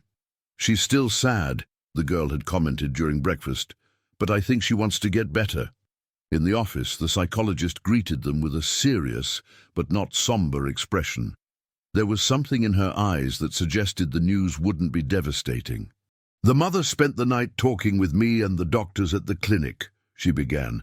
"The meeting with the girl was a turning point for her." "Turning point how?" asked the teacher, wringing her hands nervously. "She realized that her daughter has built a new life, a family that truly loves her. And more importantly, she understood that forcing a change now would be harmful to the child." The businessman leaned forward. "What exactly did she decide?" "The mother will not claim immediate custody of her daughter," said the psychologist. "She recognizes that she is not yet completely healed and that the child needs stability." The relief that took over the teacher was so intense that she began to cry. The businessman held her hand, himself fighting back emotion. "But there are conditions," continued the psychologist. "The mother wants to maintain regular contact with her daughter while she continues her treatment. She also wants to participate in the important decisions about the child's education and future." "That's fair," said the businessman immediately. "She's the biological mother. She has that right." "And when she is completely healed?"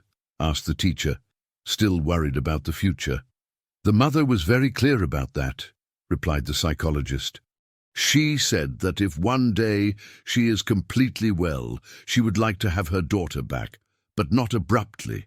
It would be a gradual transition, only if it were best for the child." "And how did the girl react to this possibility?" asked the businessman. "We haven't talked to her about it yet. I thought it best to hear your opinion first." The teacher dried her tears. "The important thing is that she's safe with us for now. And if one day the mother is really well, we'll face that situation when it arrives." "There's something else," said the psychologist. "The mother made a special request. She would like you to consider moving closer to the capital to facilitate visits." The businessman and the teacher looked at each other. They had just bought the yellow house on the outskirts of the historic town, but if it meant keeping the girl and giving the mother a chance to gradually reconnect with her daughter, "We can consider that," said the businessman. "My company can open an office in the capital, and the teacher can work as an educational consultant anywhere." When they returned home, they found the girl playing in the yard with the neighbor, drawing more birds on a large sheet of paper. "Hi, Grandma! Hi, Uncle!" she shouted, running to hug them. "I drew Mommy together with you." The drawing showed 4 figures now: the teacher, the businessman, the girl, and a long-haired woman who represented the mother. All were smiling, surrounded by the inevitable colorful birds. "It's beautiful, my dear," said the teacher. "Did you like seeing your mummy yesterday?" "I liked it, but she was very skinny. I think she needs to eat Grandma's cookies to get strong." The child's innocence deeply touched the 2 adults. Even at 4 years old, she understood intuitively that her mother needed care. That afternoon, the psychologist came to have dinner with them. She had almost become part of the family in recent weeks. During the meal, she carefully explained to the girl that her mother would like to see her more often, but that she would continue living with the teacher and the businessman. "Can I see Mommy again?" asked the child, excited. "Yes, you can. Maybe once a week while she gets better. And will she like my drawings? I'm sure she will." 2 weeks later, a new routine was established. Every Saturday, the girl visited her mother at the clinic, always accompanied by the teacher or the businessman. The meetings were initially supervised, but gradually became more natural. The mother was visibly improving. She had gained weight, her hair was better cared for, and above all, there was a new light in her eyes. Seeing her daughter happy and safe seemed to be the best medicine for her recovery. "She's becoming a beautiful girl," said the mother to the teacher during one of those visits. "Thank you for taking such good care of her." "No need to thank me," replied the teacher. "The girl has become the daughter I never had." It was during one of those conversations that the mother made a revelation that surprised everyone. "There's something you need to know about the child's father," she said, looking nervously at the businessman. The businessman felt his heart race. "What do you mean?" He worked at your company too. He was the engineer in the technical department." The businessman remembered immediately. The man had been an excellent employee who had left the company around the same time as the girl's mother, claiming to have received a better offer in another state. "He's the child's father?" asked the businessman, still processing the information. "Yes, but he doesn't know. When I found out I was pregnant, he had already left. I tried to contact him, but I never could. Why didn't you ever tell me this when you worked with me?" "Because I was afraid of losing my job, afraid of judgment. And when he left, well, I thought it best to raise the girl alone." This revelation brought a new dimension to the story. The child had a living father somewhere, a man who didn't even know of her existence. "Would you like us to try to find him?" asked the businessman. The mother thought for a long moment. "Maybe. When I'm completely well, maybe it's time for the girl to meet her father too." That night, back in the historic town, the businessman and the teacher talked about this new revelation while the child slept peacefully. "Our family can get even bigger," commented the teacher. "Are you afraid of that?" asked the businessman. "A little," she admitted, "but if it's best for the girl, we'll face it together." It was then that the businessman made a decision that had been maturing for weeks. "Teacher, there's something I want to ask you." "What is it?" "Would you marry me?" The question caught the teacher completely off guard. They had become life partners, united by the love they shared for the girl. But marriage had never been discussed. It's not just for the child," he hurried to explain. "Although she has brought us closer, it's because I've discovered that you are the most generous, courageous, and loving person I've ever met, and I can't imagine my life without you." The teacher looked at this man, who had entered her life so unexpectedly and changed everything. He had gone from distant neighbor to partner, from stranger to family. "Yes," she said simply. Yes, I would marry you. The next morning, the girl woke up to find the two most important adults in her life with mysterious smiles on their faces. "We have a surprise for you," said the teacher. "Uncle and I are getting married. That means he's going to be your daddy at heart officially." The child was silent for a moment, processing the information. Then her face lit up with the most radiant smile they had ever seen. "Are we going to be a real family?" she asked. "We already are," replied the businessman, picking her up in his arms. "Now we're just going to make it official." At that moment, looking through the kitchen window at the street where everything had begun, the businessman thought about how life had a mysterious way of fixing broken things and creating beauty from pain.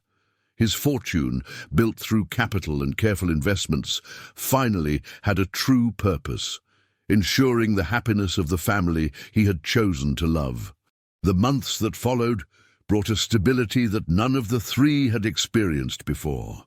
The wedding of the businessman and the teacher was a simple and intimate ceremony in the historic town's colonial church, with the girl as flower girl, wearing a pink dress she had chosen personally.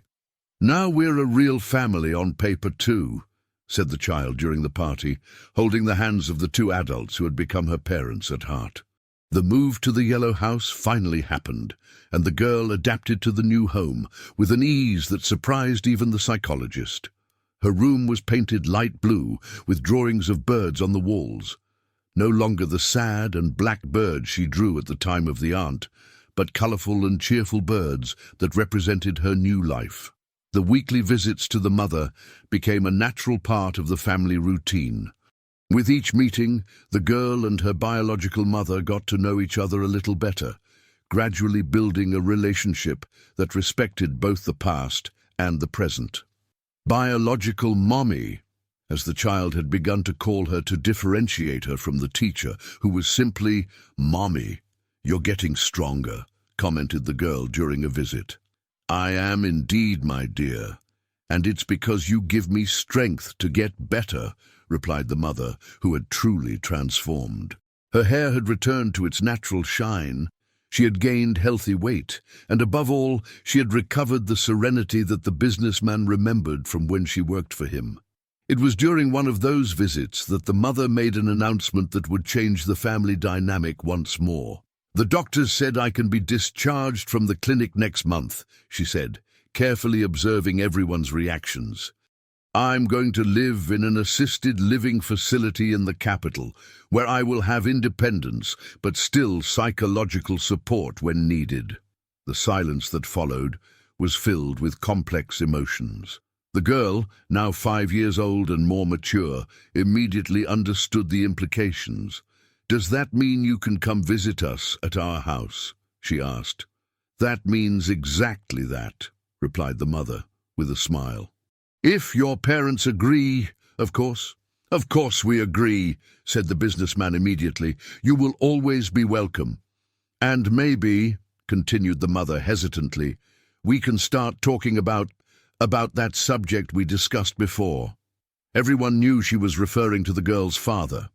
In recent months, Robert had done some discreet investigations and discovered that the engineer was living in a coastal city, working as a civil engineer and, according to the information collected, single and childless. "Are you sure you want to contact him?" asked the teacher. "I think the girl has the right to know her father," replied the mother. "But only if you agree. You are her parents now, and I respect that completely." The child, who was listening attentively, asked the question that everyone expected. "If I meet my blood daddy, will you still be my parents?" "Forever," promised the businessman, hugging her. "Nothing and no one can change that." 2 weeks later, an unusual meeting took place in the Yellow House. The biological father had accepted the invitation to meet the daughter he didn't know existed and was now sitting nervously in the living room, looking at the girl with a mixture of amazement and emotion. "She has your eyes," commented the mother, who had been released from the clinic the day before and was making her first visit to her daughter's new home. The father, a tall and dark-haired man of 35 years, observed the child with fascination. "I can't believe I have a daughter," he murmured, "and that she's so beautiful and intelligent." "Want to see my drawings, Blood Daddy?" asked the girl, naturally using the name she had decided to give him. "Of course I want to," he replied, clearly moved. During the following hours, a new family dynamic began to form. The father showed himself genuinely interested in getting to know the girl and in being part of her life, but also respectful with regard to the role of the businessman and the teacher. "You saved my daughter," he said to the couple, "and you gave her something that I never could have given, a stable and loving family. I am eternally grateful." "She saved us too," replied the teacher. "The girl taught us what unconditional love is." It was decided that the father would visit the child once a month, and that gradually they would try to build a father-daughter relationship that complemented, not competed with, the bonds she had already formed. "Now I have 4 parents," joked the girl one night, while the teacher was putting her to sleep. "Daddy businessman, mummy teacher, mummy biological, and daddy biological. And we all love you very much," replied the teacher, kissing the child's forehead. In the following month, something extraordinary happened. The aunt, who had spent the last months in treatment for alcoholism, asked to meet the girl. The initial request was denied by all the responsible adults, but the psychologist suggested that maybe it would be therapeutic for both. "Not to restore bonds," she explained, "but so that the child can confront her past from a position of strength and security." The meeting was carefully organized, with all the parents present, and with limited duration. The aunt, visibly transformed by the treatment, asked forgiveness from the girl with tears in her eyes. "I was very sick," she said, "and I hurt you in ways that should never have happened. I don't expect you to forgive me, but I want you to know that I regret everything." The child, now more mature and secure, looked at the woman who had once been her source of terror. "Auntie, you hurt me a lot, but now I'm happy and safe." "I know, and I'm happy that you found people who truly love you." The meeting was brief, but brought a sense of closure that helped the girl to move on completely. 6 months later, life in the Yellow House had found a perfect rhythm. The child attended the local school, where she was one of the most beloved students, always drawing colorful birds and telling about her large and loving family. The biological mother had moved to a small apartment in the capital and worked part-time as a secretary, visiting the girl every week. The biological father came from the coastal city once a month, always bringing carefully chosen gifts and stories about his work as an engineer. "You know what impresses me the most?" said the psychologist during one of her regular visits, watching the child play in the garden. "How she managed to integrate all these relationships without confusion or conflict. She simply accepted that she can have many people who love her." "Children are wiser than adults sometimes," commented the businessman, watching his daughter at heart teach a song to the real birds that visited the yard. The teacher smiled, thinking about how her life had changed completely. From a lonely retired educator, she had become a mother, wife, and the center of an unconventional but deeply loving family. "Who would have thought that a 4-year-old girl who suffered in silence would change so many lives?" she commented. "Didn't just change our lives," replied the businessman. "She taught us that family isn't about blood or conventions. It's about love, protection, and choice." At that moment, the child ran to them, holding a new drawing. A yellow house surrounded by colorful birds, with 6 figures holding hands in front. Her, the teacher, the businessman, the biological mother, the biological father, and in a recent addition, the psychologist. "Look," she said proudly, "my complete family." And it really was. A family built not by chance or tradition, but by choice, love, and the determination of adults who decided that a child deserved all the happiness in the world. The businessman thought of his fortune, his prosperous investments, and his growing net worth. All of this now had a real meaning, a greater purpose than simple accumulation of wealth. A year later, on the eve of the girl's 6th birthday, an unexpected discovery brought the perfect ending to a story that had begun with so much suffering. The teacher was organizing some old papers in the office when she found a dusty box that had belonged to the previous owner of the yellow house. "Honey, come see this," she called, carefully opening the box. Inside, there were old photographs of the house and a sealed letter dated 5 years ago. The letter was addressed to whoever takes care of this house after me and was signed by a lady who had lived there before them. "Whoever finds this letter," read the businessman aloud, "should know that this house was built to harbor love and healing. For 50 years, I raised here 4 children who were not born from my womb, but from my heart. Children who arrived wounded by life and left healed by love. This house has a special energy for that. If you are here, you are probably also taking care of someone who needs healing. The house will help you, as it has helped me during all these years." The teacher covered her mouth with her hands, touched. "She also adopted wounded children. And we didn't even know," murmured the businessman. "It's like the house had chosen us. The text does not contain any colloquialisms, humor, or puns. There are no sensitive historical, political, or social references. The tone is consistent. The adaptation uses consistent cultural adaptations from the previous answers. Minor edits are allowed only for flow and naturalness. At that moment, the girl ran into the office, all dirty with dirt from the garden where she played with the birds that were now practically domesticated from so much she talked to them. "What are you looking at?" she asked, curious. "A letter from a lady who lived here before," explained the teacher. "She also took care of special children, like you." "Like me?" "Children who needed a lot of love to get well," said the businessman, hugging her. "Oh," said the child naturally, "that's why I felt at home here since the first day."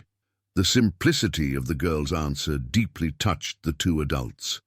At 6 years old, she possessed a wisdom and a capacity for forgiveness that continued to impress everyone around her. The next day, during the child's birthday party, the whole unconventional family was gathered in the garden of the yellow house. The biological mother had brought a homemade cake, the first time in years that she felt well enough to cook. The biological father had traveled especially from the coastal city, bringing a gift that he had made personally, a birdhouse that he had built in his workshop. "For your bird friends," he said, installing the birdhouse in the girl's favorite tree. The psychologist was there too, no longer as a therapist, but as a family friend who had become. The social worker had brought her little daughter to play with the child, and even Robert was present with his wife. "I want to make a toast," said the businessman, raising his glass of orange juice. The girl had insisted that everyone drink the same thing. "To a special girl who taught us that family isn't about perfection, but about unconditional love. And to all of you," said the biological mother, her voice firm and clear, "who saved my daughter when I couldn't do it." "We didn't save anyone," corrected the teacher. "The child saved us all. She showed us how to love without conditions, how to forgive without resentment, and how to build something beautiful from pain." The girl, who was at the center of all this attention, smiled her radiant smile and made her own little toast with the children's cup. "I want to thank," she said with her clear voice, "for having so many people who love me, and for having learned that even when bad things happen, good things can always appear afterwards." At that moment, as if it had been combined, a flock of mockingbirds landed on the tree where the new birdhouse was, singing a joyful melody that sounded like a celebration. "Look!" exclaimed the child, "even the birdies are singing happy birthday." Later, when the guests left and the girl finally fell asleep exhausted but happy, the businessman and the teacher sat on the porch of the yellow house, watching the stars over the region. "Can you believe it's only been a year and a half since we heard her first screams?" asked the businessman. "Sometimes it seems like a lifetime," replied the teacher. "And sometimes it seems like it was yesterday. Do you have any regrets? about how our life has changed completely. The teacher thought for a moment. My only regret is not having acted sooner. I imagine how many times she cried alone before we finally heard her. But we heard, said the businessman. And that's what matters. That night, the girl woke up with a dream. Not a nightmare as she used to have in the first months, but a beautiful dream where she flew with the birds over an entire city full of yellow houses where children were loved and protected. She got out of bed and walked to the parents' room, finding them sleeping peacefully. For a moment she stood watching them, thinking about how they were different from all the other people who had taken care of her. Then she returned to her room and took her drawing book.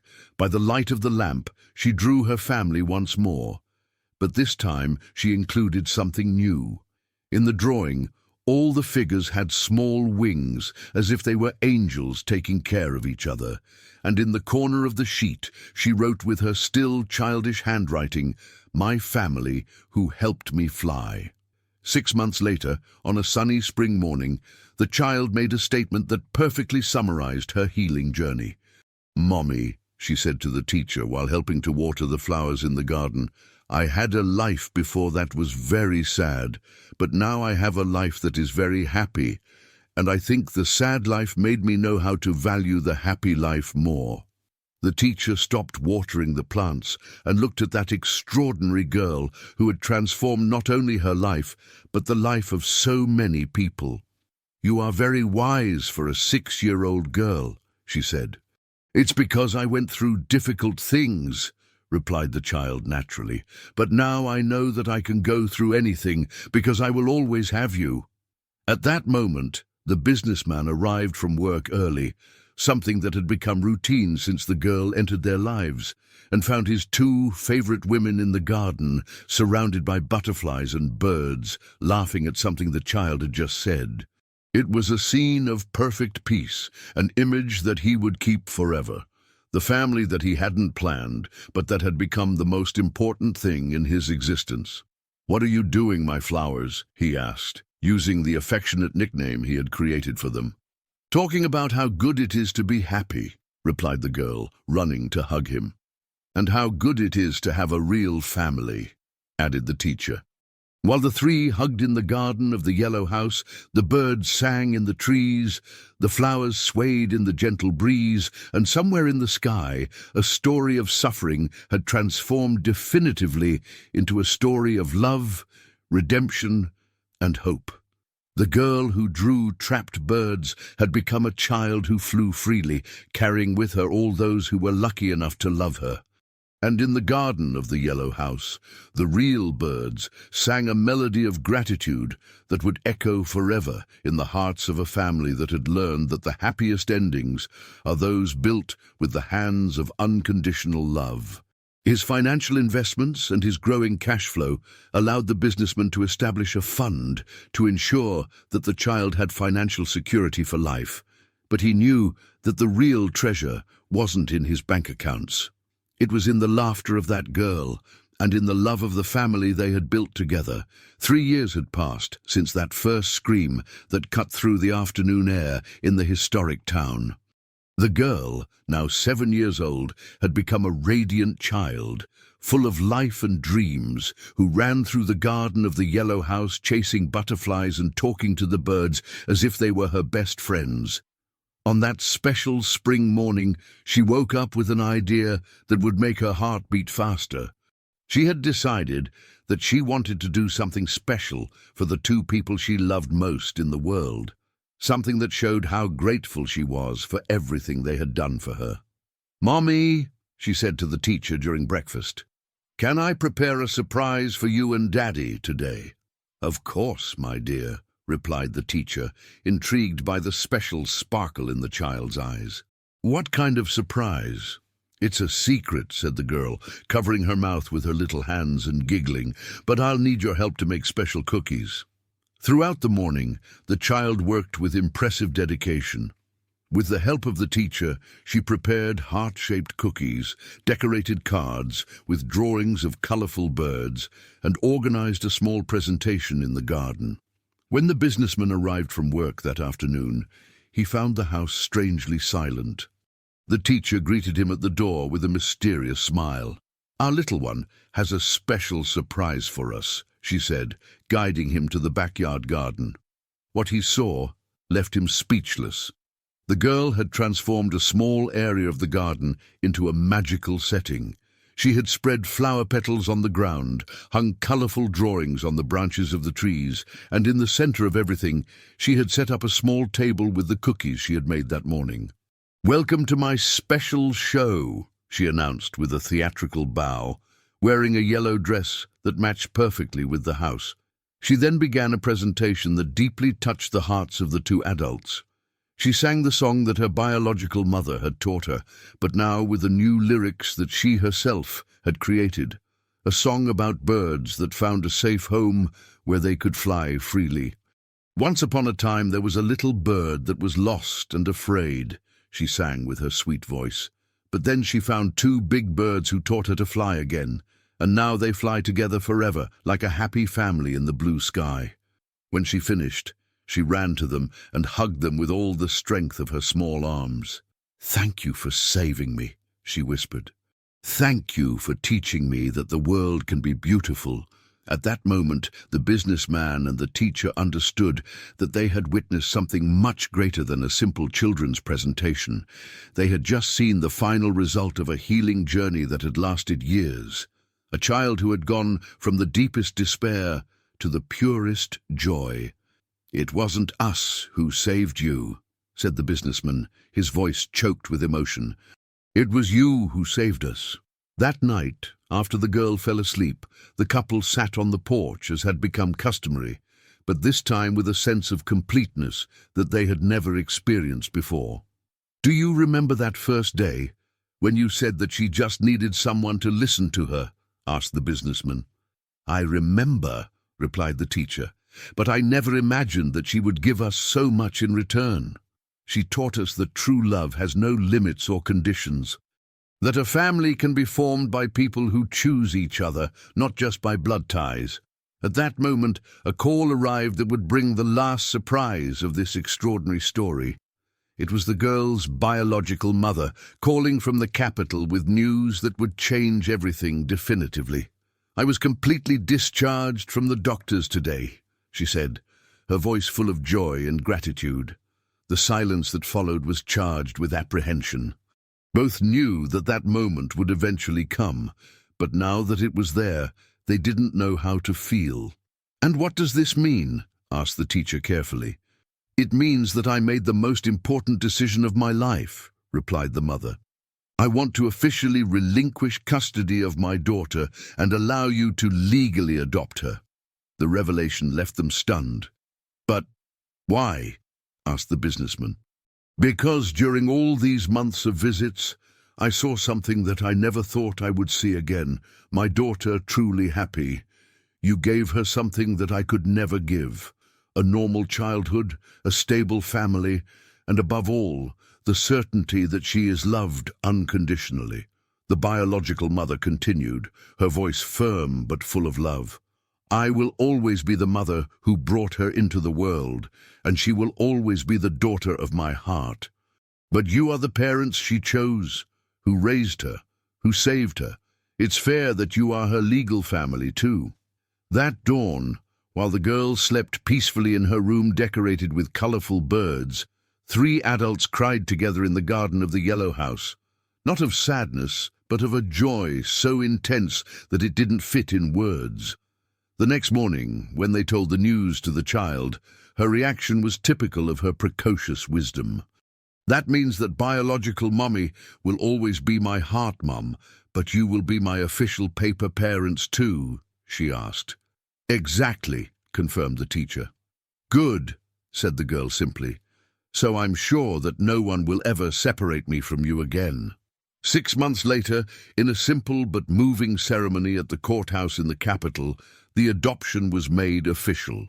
The girl, now 8 years old, signed her first official documents with the careful handwriting of someone who had learned that some signatures can change a life forever. "Now you are officially my parents forever and ever," she said after the ceremony, using an expression she had learned in a fairy tale book. As they left the courthouse, the businessman thought about his personal journey. He had started as a lonely and embittered man, focused only on accumulating wealth through his investments and businesses. Now he was the father of an extraordinary girl, the husband of a wonderful woman, and part of a family that had been built through the purest love that existed. His fortune, his growing dividends, and his constantly expanding net worth finally had a true purpose, ensuring that that special child had all the opportunities she deserved and that his family remained safe and united forever. "Daddy," said the girl, as they walked hand in hand towards the car, "can I tell you a secret?" "Of course, my princess." "Sometimes I dream that I'm a golden bird that flies over the entire city, protecting all the children who are sad. And you know why?" "Why?" "Because you taught me that when someone saves you, you have to help save other people too." At that moment, the businessman understood that the true magic of that story wasn't just in the transformation of a suffering girl into a happy child. It was in the creation of a cycle of love and protection that would spread far beyond the three of them. Years later, when the girl became an adult, she would create her own foundation to help children in vulnerable situations. The businessman and the teacher would become adoptive grandparents of other children who needed love, and the Yellow House would continue to be a refuge for whoever needed healing. But on that perfect spring day, while they drove back home with their finally complete and official family, they knew only one thing. They had participated in a silent miracle that proved that true love can transform even the saddest stories into real fairy tales. The girl who drew trapped birds had become a child who flew freely, carrying with her all those who were lucky enough to love her. And in the garden of the Yellow House, the real birds sang a melody of gratitude that would echo forever in the hearts of a family that had learned that the happiest endings are those built with the hands of unconditional love. A história não contém expressões idiomáticas, humor ou trocadilhos, nem referências históricas, políticas ou sociais sensíveis.